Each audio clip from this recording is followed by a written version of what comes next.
मुंबईत पुन्हा भिडणार सेना विरुद्ध सेना। निवडणुकीआधीच शिंदेंचा उमेदवार चर्चेत का? यामिनी जाधवांच्या नावावर नोंदवला विक्रम। जाधव सलग तिसऱ्यांदा उतरल्या रिंगणात। यामिनी जाधव महापालिका निवडणुकीत शिंदे सेनेच्या उमेदवार आहेत। प्रभाग क्रमांक 209 मधून त्यांनी उमेदवारी अर्ज दाखल केलाय। पण या निवडणुकीच्या निमित्तानं यामिनी जाधव यांच्या नावावर एका विक्रमाची नोंद झाली आहे। सलग 3 निवडणुका लढवणाऱ्या यामिनी जाधव एकमेव उमेदवार ठरल्यात। पालिका निवडणूक लढवण्याआधी यामिनी जाधव यांनी विधानसभा आणि लोकसभा अशा दोन्ही निवडणुका लढवल्या होत्या। मुंबई महापालिकेच्या सार्वत्रिक निवडणुकीत प्रभाग क्रमांक 209 मधून शिवसेनेच्या यामिनी जाधव रिंगणात आहेत। यामिनी जाधव यांनी हा उमेदवारी अर्ज भरत एक प्रकारे आपल्या नावावर विक्रम नोंदवलाय। लोकसभा, विधानसभा आणि महापालिका या तिन्ही वेगवेगळ्या प्रकारच्या निवडणुकीत उमेदवारी अर्ज भरण्याचा विक्रम भायखळा विधानसभेतल्या उमेदवार यामिनी जाधव यांनी आपल्या नावावर नोंदवलाय।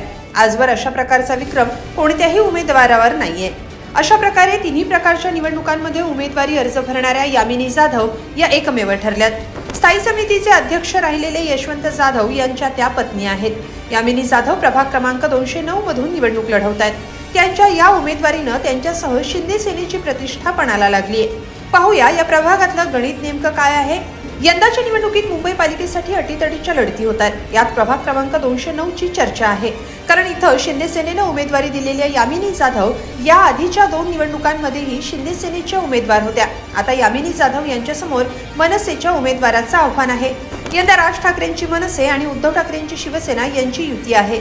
जागा वाटपात उद्धव ठाकरेंच्या सेनेनं प्रभाग क्रमांक 209 मनसेला दिलाय। मनसेनं इथं हसीना माहीमकर यांना उमेदवारी दिली आहे। या प्रभागातलं गणित पाहिलं तर इथं शिंदे सेनेचे माजी नगरसेवक यशवंत जाधव यांचं प्राबल्य आहे। यंदा हा प्रभाग महिला आरक्षित झाल्यानं जाधव यांनी पुन्हा एकदा यामिनी जाधव यांना निवडणूक रिंगणात उतरवलं। त्यामुळे लोकसभा, विधानसभा आणि त्यानंतर महापालिका निवडणुकीतही यामिनी जाधवच निवडणुकीच्या रिंगणात आहेत। त्यामुळे यामिनी यांच्या नावावर विक्रमाची नोंद झाली आहे। एक नजर टाकूया गेल्या 2 निवडणुकांमध्ये यामिनी जाधव यांच्यासमोर कुणाचं आव्हान होतं आणि तिथं काय झालं होतं। 2024च्या लोकसभा निवडणुकीत खासदारकीसाठी शिंदे सेनेनं यामिनी जाधव यांना उमेदवारी दिली। त्यांच्यासमोर ठाकरे सेनेचे अरविंद सावंत उभे होते। त्यांनी जाधव यांचा पराभव केला। तर 2024च्या विधानसभा निवडणुकीत आमदारकीसाठीही शिंदे सेनेनं यामिनी जाधव यांनाच पसंती दिली। या निवडणुकीत ठाकरे सेनेचे मनोज जामसुदकर यांच्याकडून यामिनी जाधव यांचा पराभव झाला। आकडेवारीवर नजर टाकली तर यामिनी यांना प्रतिस्पर्ध्याच्या निम्मी मतं मिळवण्यात यश आलं होतं। लोकसभेला भायखळा विधानसभेत अरविंद सावंत यांना 86,883 मतं मिळाली होती, तर यामिनी जाधव यांना 40,814 मतं मिळाली होती। तर विधानसभा निवडणुकीत मनोज जामसुदकर यांना 80,133 मतं मिळाली होती, तर यामिनी जाधव यांना 48,772 मतं मिळाली होती। त्यामुळे सलग 2 निवडणुकांमध्ये उमेदवारी मिळवल्यानंतर यामिनी जाधव यांच्या वाट्याला पराभव आला। आता खासदारकी आणि आमदारकीची निवडणूक लढवून झाल्यावर मुंबई पालिकेच्या निवडणुकीत नगरसेवक पदासाठी यामिनी जाधव नशीब आजमावत आहेत। या प्रभागाचा विचार केला तर सूर्यकुंड वसाहत, अंधारचाळ, आंबेवाडी, चिखलवाडी, रुस्तुम दारूवाला चाळ, पठाण चाळ या वसाहतींचा या प्रभागात समावेश होतो। मराठी आणि मुस्लिम बहुल वस्ती असलेला हा भाग या प्रभागात येतो।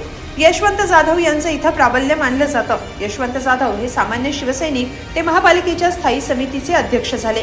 सध्या ते शिंदे सेनेचे उपनेते आहेत। यशवंत जाधव यांची राजकीय कारकीर्द ही 1997 मध्ये नगरसेवक पदापासूनच सुरू झाली। 2018 पासून सलग 4 वर्ष यशवंत जाधव स्थायी समितीचे अध्यक्ष आहेत। असं असलं तरी आधी लोकसभा आणि नंतर विधानसभा अशा दोन्ही वेळा यामिनी जाधव यांचा उद्धव ठाकरेंच्या उमेदवारानंच पराभव केला। आता यामिनी जाधव यांच्यासमोर मनसेच्या उमेदवाराचं आव्हान आहे। मनसेच्या हसीना माहीमकर यांना युतीमुळे उद्धव ठाकरेंच्या सेनेचा पाठिंबा आहे।